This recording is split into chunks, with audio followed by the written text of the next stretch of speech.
ഇസ്രായേലിന്റെ ഭൂരിഭാഗം പ്രദേശങ്ങളിലും വെടിനിർത്തൽ അവസാനിക്കുമ്പോൾ വെടിനിർത്തൽ കരാർ ലംഘിച്ചാൽ തീവ്രമായൊരു യുദ്ധത്തിലേക്ക് കടക്കുമെന്ന് ഇസ്രായേൽ പ്രധാനമന്ത്രി ബെഞ്ചമിൻ നെതന്യാഹു പറഞ്ഞതിന് പിന്നാലെ കരാർ ലംഘിച്ച ലെബനൻ.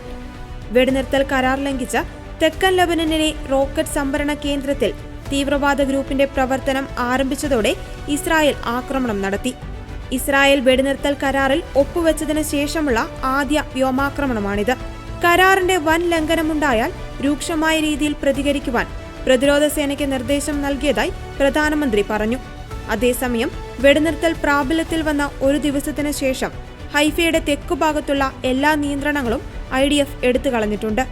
എന്നാൽ സുരക്ഷാ സാഹചര്യം ഇസ്രായേൽ പരിശോധിക്കുന്നതിന്റെ ഭാഗമായി വടക്കൻ അതിർത്തി പട്ടണങ്ങളിലും ഗോലാൻ കുന്നുകളിലും സ്കൂളുകൾ അടച്ചിട്ടിരിക്കുകയാണ്. ലബനൻ കരാർ ലംഘിച്ച വീണ്ടും യുദ്ധത്തിലേക്ക് കടന്നാൽ ഇസ്രായേൽ വെറുതെയിരിക്കില്ലെന്ന സൂചനയാണ് ഈ ആക്രമണത്തിലൂടെ ഇസ്രായേൽ അറിയിച്ചത്. വെടിനിർത്തൽ കരാർ ലംഘിക്കുന്നതിനെതിരെ പ്രതികരിക്കുവാനുള്ള ഇസ്രായേലിന്റെ അവകാശം വ്യക്തമാക്കുന്ന ഒരു ഡീലും US ഇസ്രായേലിന് നൽകിയിട്ടുള്ളതായി റിപ്പോർട്ടുകളുണ്ട്.